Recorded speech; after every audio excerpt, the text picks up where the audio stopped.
Programme നിങ്ങൾക്കായി അവതരിപ്പിക്കുന്നത് നെടുങ്കണ്ടം ചാറൽമേട് ശ്രീ അർദ്ധനാരീശ്വര ക്ഷേത്രത്തിൽ തിരുവാതിര മഹോത്സവം 2026 ജനുവരി 1, 2, 3 തീയതികളിൽ ക്ഷേത്രം തന്ത്രി ജ്യോതിഷ വചസ്പതി ബ്രഹ്മശ്രീ എം ലാൽ പ്രസാദ് ഭട്ടതിരിയുടെയും ക്ഷേത്രം മേൽശാന്തി അനീഷ് ശർമ്മയുടെയും കണ്ണൻ തിരുമേനിയുടെയും മുഖ്യ കാർമ്മികത്വത്തിൽ ക്ഷേത്രാചാര ചടങ്ങുകൾ, അഷ്ടദ്രവ്യ മഹാഗണപതി ഹോമം, പൊങ്കാല, മുളപ്പയർ ഘോഷയാത്ര, ദേശത്തുടി അവതരിപ്പിക്കുന്ന നാടൻ പാട്ടും, ഉത്സവത്തിന്റെ അവസാന ദിവസം ബീറ്റ്സ് ഓർക്കസ്ട്രയുടെ ഗാനമേളയും, ദേശത്തിനും ദേശവാസികൾക്കും സർവ്വവിധ ഐശ്വര്യവും അഭിവൃദ്ധിയും നൽകുന്ന മഹോത്സവത്തിൽ പങ്കാളികളാകുവാൻ ഭഗവത് നാമത്തിൽ ഏവരെയും ക്ഷണിക്കുന്നു.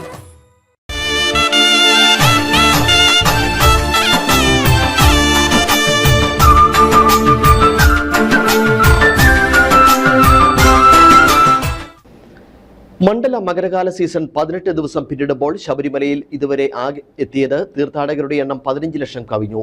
ഔദ്യോഗിക കണക്ക് പ്രകാരം ഡിസംബർ 3 വൈകിട്ട് 7 മണി വരെ 14,95,774 പേരാണ് എത്തിയത്.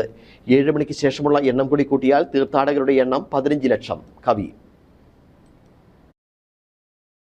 ബുധനാഴ്ച പുലർച്ചെ 12 മുതൽ വൈകിട്ട് 7 വരെ 66,522 പേരാണ് എത്തിയത്. തിരക്ക് കുറഞ്ഞതിനാൽ സുഖദർശനം ലഭിച്ചതിന്റെ സന്തോഷത്തോടെയാണ് തീർത്ഥാടകർ സന്നിധാനം വിട്ടിറങ്ങുന്നത്. അതേസമയം വൃശ്ചിക മാസത്തിലെ തൃക്കാർത്തിക നാളായെന്ന് ശബരിമല സന്നിധാനത്ത് കാർത്തിക ദീപം തെളിക്കും. വൈകിട്ട് ദീപാരാധനയ്ക്ക് മുൻപ് തന്ത്രി കണ്ഠരര് മഹേഷ് മോഹൻര് തിടപ്പള്ളിയിൽ കാർത്തിക ദീപം തെളിക്കും. തുടർന്ന് ദീപം കൽവിളക്കുകളിലേക്ക് പകരും.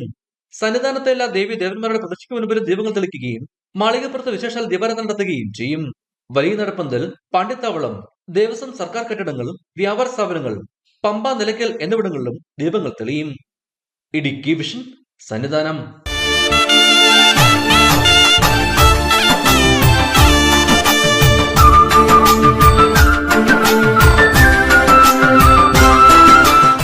ഈ പ്രോഗ്രാം നിങ്ങൾക്കായി അവതരിപ്പിച്ചത് നെടുങ്കണ്ടം ചാറൽമേട് ശ്രീ അർദ്ധനാരീശ്വര ക്ഷേത്രത്തിൽ തിരുവാതിര മഹോത്സവം 2026 ജനുവരി 1, 2, 3 തീയതികളിൽ ക്ഷേത്രം തന്ത്രി ജ്യോതിഷ വചസ്പതി ബ്രഹ്മശ്രീ എം ലാൽ പ്രസാദ് ഭട്ടതിരിയുടെയും ക്ഷേത്രം മേൽശാന്തി അനീഷ് ശർമ്മയുടെയും കണ്ണൻ തിരുമേനിയുടെയും മുഖ്യ കാർമ്മികത്വത്തിൽ ക്ഷേത്രാചാര ചടങ്ങുകൾ, അഷ്ടദ്രവ്യ മഹാഗണപതി ഹോമം, പൊങ്കാല, മുളപ്പയർ ഘോഷയാത്ര, ദേശത്തുടി അവതരിപ്പിക്കുന്ന നാടൻ പാട്ടും, ഉത്സവത്തിന്റെ അവസാന ദിവസം ബീറ്റ്സ് ഓർക്കസ്ട്രയുടെ ഗാനമേളയും, ദേശത്തിനും ദേശവാസികൾക്കും സർവ്വവിധ ഐശ്വര്യവും അഭിവൃദ്ധിയും നൽകുന്ന മഹോത്സവത്തിൽ പങ്കാളികളാകുവാൻ ഭഗവത് നാമത്തിൽ ഏവരെയും ക്ഷണിക്കുന്നു.